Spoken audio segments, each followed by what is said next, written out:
We are podcasting in the rain. Podcasting in the rain today. Not just the UK, but also Atlanta. It is raining down there. We have hit the podcast on the rain delay, making use of the time. The Marlins look like they likely will get swept in this series if this game is cancelled, as perhaps it's expected to be. A sweep on the road in Atlanta. Oh boy, it's a tough spot for all, historical tough spot for the Marlins. So we're going to look at that, but also look ahead. Feels like the schedule was starting to soften up, and just take a general sense check of where we feel these Marlins are right now. Kevin Barral is in the house. Today's Locked On Marlins. You are Locked On Marlins, your daily podcast on the Miami Marlins. Part of the Locked On Podcast Network, your team every day.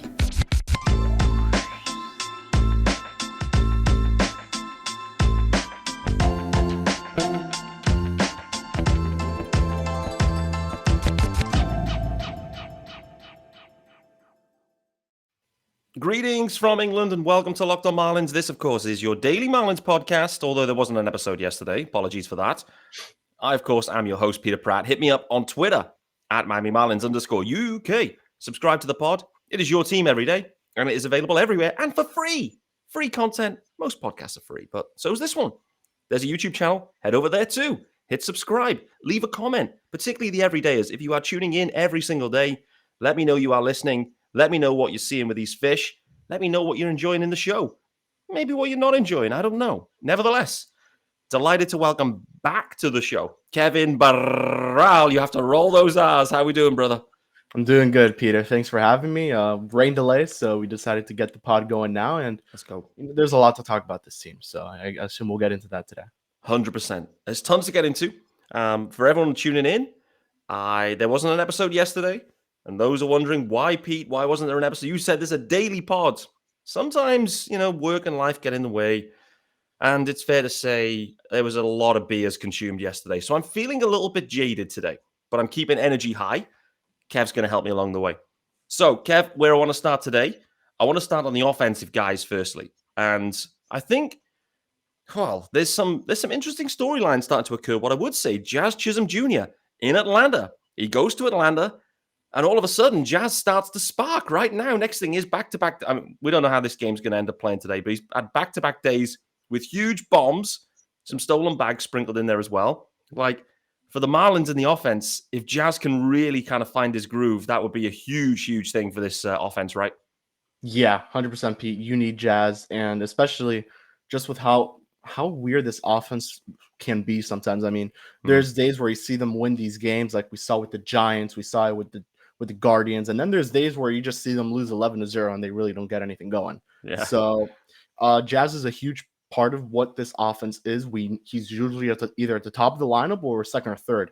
And I mean, even sometimes he's a cleanup hitter, as we saw at the start of the year. But you just really need Jazz right now. And he struggled, Pete. I mean, look at splits. He is not looking good. He's not hitting he's not hitting lefties. That's the big issue right now.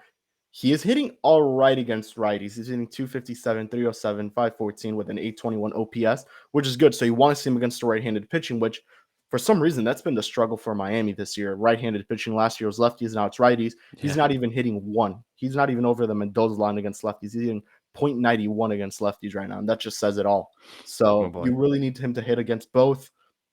Luckily, he's looked good in center field. Besides the first maybe couple of games or two, he's starting to really look good. He's actually in the red in the baseball savant percentiles of outfield jump. He's arm strength. He's in the red, so you got to start feeling pretty good about that. But Jazz is really, I guess, you offensively, he's a lot more aggressive, and that's not really working out for him. Really just going at the pitches down and low. I mean, we saw it in today's game. The one at bat or two he struck out. And pitcher, at this point, anyone could really just throw him some baseballs down low, and he's going to swing at it. We saw it with Garrett in this game as well. Garrett Hampson got on base, Jazz struck out, Cooper struck out, De La Cruz struck out. I think all pitches were down and low. So it just shows the weakness of this Marlins offense, and they're trying to get the big hit instead of making contact like we're seeing from someone like Luis Ariz. But with Jazz, you really need him to get it going. Hopefully he gets it going this month of May now, which is going to be a crucial month. And especially, and I'm glad he got those 2 homers in Atlanta. That's probably one of the better ballparks where he plays best. Yeah. And the stats will show it. And luckily, he got it going in Truist. Hopefully, that could help him get it going even more now in the big homestand against the Cubs. You have the Braves, and then you go to Chicago and Arizona. So those are, some big opponents. And especially with the team that's looking to stay in the playoff chase early on, they're really going to need Jazz Chisholm. Yeah, 100%. Like I thought this trip was actually like the perfect time. Get into Truist. It's a park he plays well at. He wants to play well at. He's got this rivalry friendship with Ronald Acuna Jr., of course. So I thought this kind of came at the right time. We've seen what Jazz can do. Talk to me, though. Are we starting to see some green shoots, perhaps? And this is almost Sam the Claxon situation, but some green shoots from Avisel Garcia. 2 home runs this week from Avisel Garcia. We heard it. It was reported. This new stance, this new wider stance, perhaps, of Avisel Garcia. I don't know. Maybe it's giving him a bit more power, a bit more balance, a bit more timing. I don't know what it is. But if Avisel Garcia could finally find something that completely transforms not just the Marlins lineup, the offense, but equally Marlins Twitter too. It really needs Avisel Garcia to start hitting. But, how encouraging is it to start to see some power from Avi and less grounders to third? It's super encouraging because this is someone that we could, you and me, Pete, could say that they really were relying on a big Avi Garcia bounce back this season. Just knowing what they brought in contact hitters. They brought Luis Arraez, Gene Segura, who's not looked good whatsoever. He's looked good at third, not good on the offensive end. And then you were relying on the bounce backs of Jorge Soler and Avi Garcia. Jorge Soler, we've seen it. I would go as far to say that Jorge Soler should be an all-star in 2023 if it were me.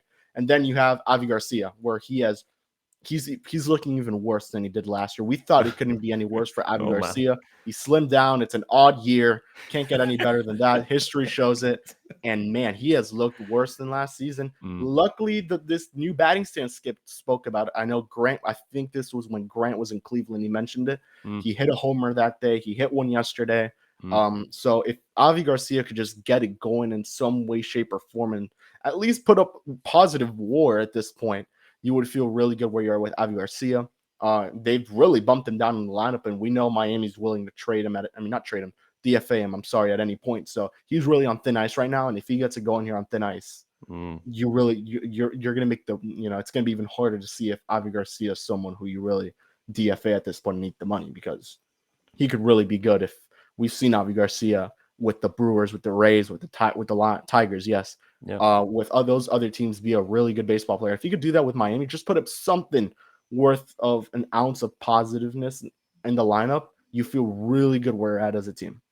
Yeah, for sure. Someone else has been on thin ice, but equally has, for today's game as well, Avisel Garcia not in the lineup because they were starting back-to-back days. Jesus Sanchez, he had a stint on the bench for like a week. We hardly saw Jesus.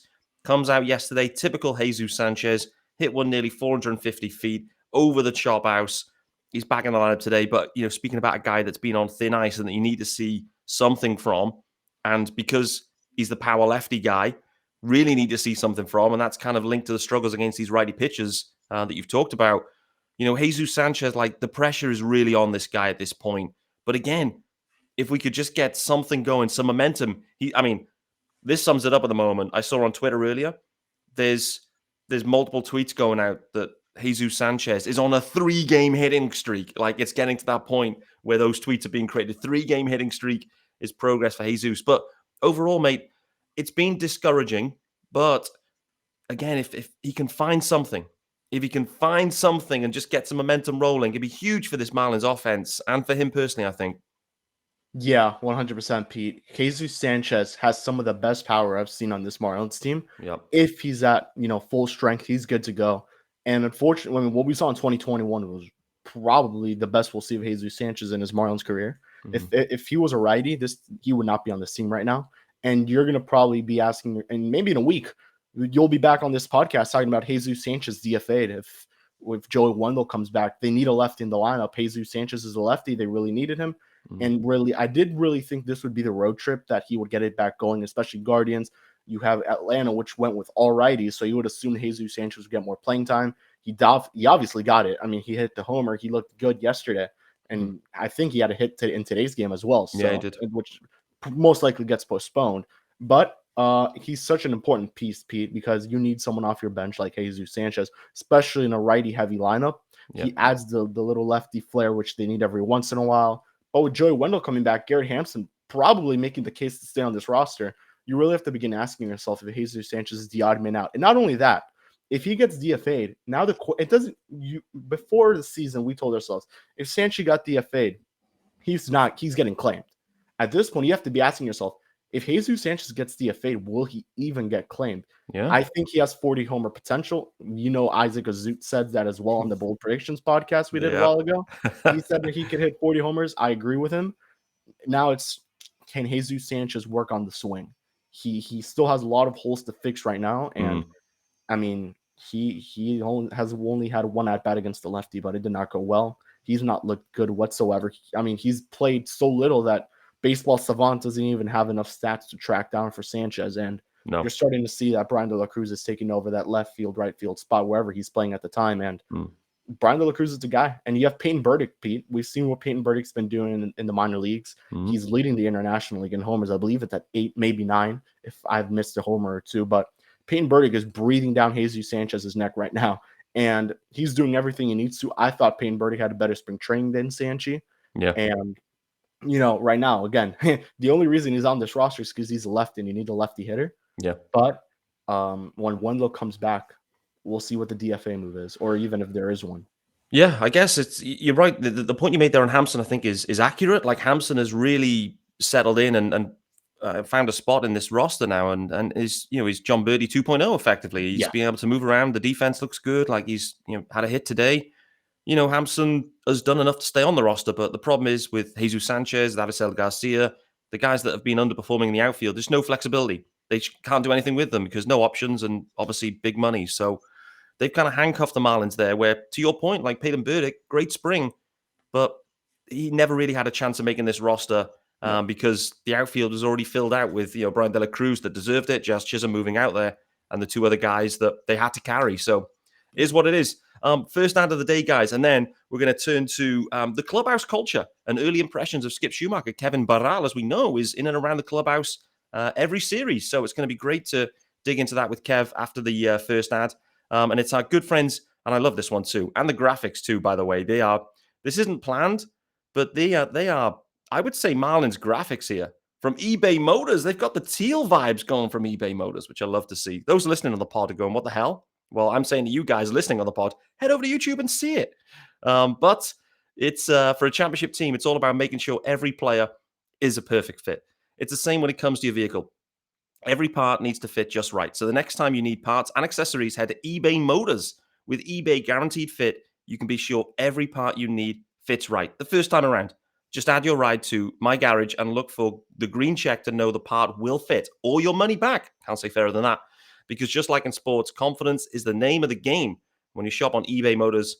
And with over 122 million parts to choose from, you'll be back in the game in no time. After all, it's easy to bring home a win when the right parts, are guaranteed. Absolutely love that. Get the right parts, the right fit, and the right prices on ebaymotors.com. Let's ride. It's my Mike B style on that one. eBay Guaranteed Fit, only available to US customers. Apologies for the UK listeners. Eligible items only. Exclusions do apply. All right then, KB. Just try to summarize if you can. I mean, you're in and around the ball, the clubhouse last year, and probably prior to that too. But definitely last year, spent a lot of time there, in and around the clubhouse again this year. What have you been seeing from like the early, a month in, I guess, of big league action? But what have you seen in terms of Skip Schumacher, the way he's got things rolling? Feels like on field, he's pushing all the right buttons. But what about off the field? What have you been seeing? It's completely different, Pete. It's not even that you realize the change right away. It's a different feeling when you walk into that clubhouse for clubhouse access for media. It's a different feeling. I mean, you saw it as spring training, that you were telling yourself, this feels different. The guys feel like the bond is there. That's something obviously Skip wants to get going, have a better relationship with his players. He went out to eat a lot with Avi. He went out to eat with Jazz. We saw all those reports that he went out to eat with all these guys, and he wants to make sure that everyone's happy in that clubhouse. And that's how it's been. And no knock to Donnie. I mean, Donnie is one of the greatest human beings I've ever met. He's one of the nicest people ever. But at that point, you kind of felt like you had a lost clubhouse there, especially with the clubhouse meeting, which I know you went into a lot through your pods and social media. At myself, we all went into it. So, and you trained Miguel Rojas, which, no knock to him, one of the El Capitan, as you say it, he's someone that I think needed a fresh start, and he saw it, and now we're seeing a different clubhouse, and there's no real leader, and that's kind of good in a way. As I would say, you would think Sandy's the leader, but he's probably one of the quietest guys in that clubhouse who leads by example. And you're seeing, and that's a good way to be a leader. You have Edward Cabrera, you have all these young guys. Yuri Perez would not leave Sandy's sight during spring training. He would follow Sandy everywhere. They would work out together. Same with Edward Cabrera, by the way, and Johnny Cueto too. They would live stream the workouts. We saw, I think it could have been during a press conference when they were live streaming a workout. It may have been Gene Segura's press conference or something. They were live streaming a workout. Either way, I mean, you just have to be very happy about what the clubhouse looks like. It looks a lot more meshed. It's so much better. And, and I'll quote Noah Berger here from Fish Stripes, who's there almost every game. He tells us the vibes are high. And that's the way I would put it, that the vibes are high in that clubhouse, especially when a team is winning, Peter. I mean, the Marlins got off to a good start. Have they gotten lucky in a couple games? Oh, 100%. Look at their run differential right now. I believe it's negative, way in the negatives. It's heavily negative, no doubt. Negative. But they are winning. They are winning. The bullpen looks good. You just can't be mad about this team. There's no clear-cut leader, and I think that's something that's working well. Everyone loves Skip Schumacher. He is great. He's a great human being. He knows today's game. Not saying Donnie's an old-timer, because Donnie adjusted pretty well to today's game. But Skip was there at the StatCast era. He even played through the StatCast era, I believe, for a year. So that helps a lot, that he could relate to these players. He's a player himself in the modern-day game of baseball. So it just helps out so much more to have someone like Skip in there. And Brant Brown. I want to give some props to Brant Brown too, the hitting coach. I was talking to a player during spring training, and I'll quote it. He said Brant Brown is legit, and that just shows how good Brant Brown could be. And man, they've looked good. They've looked good offensively at times. Luis Ariz obviously doesn't need much coaching at this point. No. But some other guys have looked good on the offensive end. Garrett Cooper continuing what he did in 2022, where he made the All-Star team, definitely playing himself into an extension with this team. If it were me, you definitely give Cooper an extension of how he's been playing. But man, you just can't complain with how everything's been going. The clubhouse can't be any better right now. I think if you went to any media member, they would tell you that the clubhouse is a very different vibe. And that's how I've been seeing it so far. Yeah, for sure. I mean, makes sense, right? Good vibes, good performances, equal wins often. Yeah. So, I think that was at the heart of things last year. Like clearly things, fractured a touch and the performances were affected on the field. But, it's all well and good. That it's going to be interesting, right? When this team goes on, maybe a rough stretch, because 162, you'll have decent length of rough stretches along the way. Like right now. And right now, listen, going into Atlanta, it's the toughest assignment in baseball, pretty much. Yeah. So it is what it is. But I'm intrigued to see how the culture continues when they maybe have a bit of a 1-9 stint or something like that, which can happen. Yeah. And we'll see how it goes. What have you seen? Something that's kind of caught my eye has been the connection with Jazz and Arias, like on the field and in the dugout and stuff. You see they look close. What have you seen kind of a little bit more kind of clubhouse vibes? Are those two kind of really vibing off each other? Their loggers are pretty close to each other, so they do get along well. That would be someone, you would have to ask that to someone like Noah, who's there a lot more than me and sees that on the day-to-day basis. I'm there maybe a series or two. I'm there a game or two a series. So what I've seen, in spring training, those guys get along very well. Jazz talks very, very highly of Luis Ariz in pressers, and even off a presser, he talks very highly of Ariz, and vice versa. Ariz not only gets well with Jazz, but with everyone else in that clubhouse. Everyone loves Luis Ariz, not only the player but the person. Yeah. And I said this on a couple podcasts before, Peter. When Miami traded Pablo Lopez, they got Pablo Lopez. They traded Pablo Lopez the pitcher for Pablo Lopez the position player. Yeah. And that's the type of person Ariz is, where he is a phenomenal human being. He's going to get very well along with all these other guys in the clubhouse. So there's just no other way to put it. Luis Ariz and Jazz Chisholm may be they get along very, very well. And Ariz gets along well with everyone in that clubhouse. So, I mean, when we say the vibes are high, the vibes are truly high in that Marlins clubhouse, where everyone's getting along well with everyone else.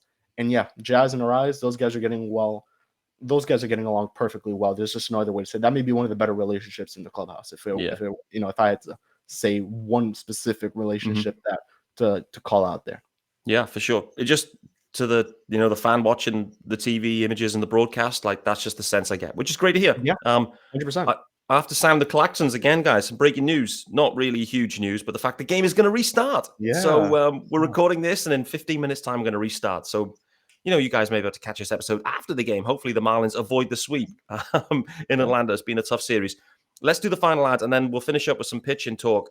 Braxton Garrett, his start is going to be over today. He won't be going back out. So let's dig into the rotation and equally the first, what I would describe as blown game and blown save thus far from the pen. But more generally, the vibes have been high from the bullpen too. So I'm going to dig into that after this final ad. But this one is brought to you and sponsored by our good friends over at BetterHelp. For those that don't know them, first off, I've said BetterHelp, not Better Health. Firstly, just on that. But getting to know yourself can be a lifelong process, especially we're always growing and changing. Therapy is all about deepening your self-awareness and understanding, because sometimes we don't know what we want or why we react the way we do until we talk through things. Yes, sir. I mean, as Marlins fans, we all know therapy probably would be pretty useful. So if you're thinking about starting therapy, give BetterHelp a try. It's entirely online, designed to be convenient, flexible, and suited to your schedule. Just fill out a brief questionnaire to get matched with a licensed therapist and switch therapist at any time for no charge. If you don't quite get that match and that vibe going early doors, you can discover your potential with BetterHelp. Visit betterhelp.com/lockedonmlb today to get 10% off your first month. Stunning offer is betterhelp.com/lockedonmlb for 10% off your first month.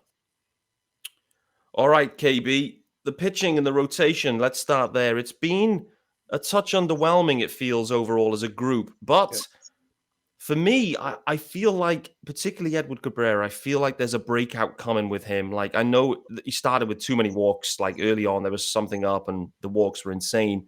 He hasn't been able to go deep into a ton of games yet. But for me, I just get the sense that big breakout game is about to come. A 7-8 inning, 11K extravaganza is like on the cusp here for Cabrera. What have you seen from him this year thus far? He's looked good, but obviously, I mean, you just pointed out the blatant, obvious issue, which is the walks.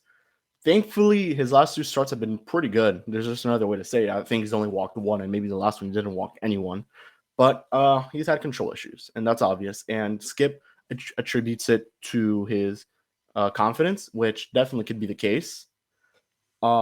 But I feel good about Eddie. He's going up against a Chicago team now on Saturday who is pretty good, but they haven't really gotten off to that start you may have thought that team would have gotten off to. Because I thought, not only the Cubs, but many other teams here probably could make the NL wild card or even lead the division. And especially in that NL Central, the Cubs haven't gotten off to the start you think they were going to get off to. But with someone like Eddie going up against that team, you really got to feel good about where you're going, especially that pitching matchup. I don't even know who the other Cubs pitcher is. No one of big name. I know Stroman goes on Friday, but Eddie's looked good. He's looked good in his last two starts. Definitely Mel is someone to give a lot of props to when it comes to just quickly finding something in a pitcher like Eddie Cabrera and making that change of its mechanical, of its confidence. And, you have someone like Sandy to learn off of. So you have to feel really good where you're going with Edward Cabrera. And, and as you said, I think that big start could be this one against Chicago. He could definitely go 6-7 innings of scoreless baseball and maybe punch out 10. Who knows? I mean, the beauty here, KB, is this is being recorded. And, when that happens, we'll happily just reshare this clip and go, hey, listen, we were on it. Go ahead. We were on it. I can absolutely see that happening. Like, it's on the cusp. And I know the numbers. If you look at box scores and whatever, the numbers don't back it up right now. But with my eyeballs and I'm watching these games, I can see it. I can see it's there. It's just about to happen. For the first time ever, I think, this year, he's had all the pitches working together at one time. In his last start, ran into a bit of trouble. But we'll wait to see. I guess the surprising ace of the staff is Braxton Garrett, and started in the bullpen. Now back to the rotation because they needed him. And listen, Braxy Garrett, he keeps delivering, and for me, he's getting better and better. It's almost like it's maybe not quite the Luzardo 2022 jump, but it's not a million miles away from that, where he looks in total command for me. And he's got that, that wipeout slider that he uses. He kind of throws everyone on that back foot slider, gets a ton of strikeouts on it. I mean, this is really impressive stuff from Braxton Garrett. The Marlins needed this, to be honest with you, with Cueto going down. So what have you seen from Braxy early on? Yeah, although the velo's been down, Peter, and that's something to know. His velo has gone down in a couple pitches. He's had some that have been good, but I mean, man, Braxton's look good, and he's actually recognized himself that the velo is down. It's not just me saying this. You could also go on Savant. It's there. The velo's been down in some starts, but man, Braxton's looked really good. He's giving the Marlins length. He's giving them exactly what they need. And when you look at how Skip manages the game, it works perfectly of how he wants to play this bullpen. You have your middle relief, which is probably Brazelbaum most of the time. Then you have Floro, and then you have Puck as your setup and closer. It can't go any better for Braxton. He's just confident. There's no other way to say it. His confidence level may be as high as ever. And when you look at it, he's right now pitching for a spot in that rotation with Johnny Cueto out, Trevor Rogers out. You really have to start thinking, are any of those two guys going to make it back into the rotation? With how good Braxton's been, I think they should have gone 6-man at the start of the year. I was one who said, if you're going to go 6-man, you may as well do it, because Braxton should be a starter. I don't think he should be a reliever. And we kind of saw him kind of struggle a little bit in that first start. I think it was against the Mets as a reliever, where he just didn't look too good. But man, as a starter, he's looked really freaking good, Peter. And there's just no other way to say it. I mean, he's getting everything done against the Mets. I know he had a shaky start. That was pretty good still. He just didn't go as long as he may have wanted to, but he's looked good. And he's going to face, and he's facing Atlanta. Probably won't go again, but you have to be very confident where you're at with Braxton Garrett. And then that starts to bring up the question, what are you going to do with someone like Johnny Cueto when he comes back? And I look specifically at Johnny Cueto because, man, did he struggle in spring training. He looked all right in that one start in the WBC, and then he struggled in that start against the Twins, which you could kind of start making the thought that, he was injured, so that one you could let that one fly. But, man, Johnny Cueto doesn't look good. He hasn't looked good, and Braxton Garrett is kind of looking like Johnny Cueto right now, where he's looking like the better version of Cueto. And you have to start thinking, can Miami just eat the money DFA Cueto if he doesn't get anything going, put him in the bullpen, or try to trade him away to a team that may be using Cueto in a better situation?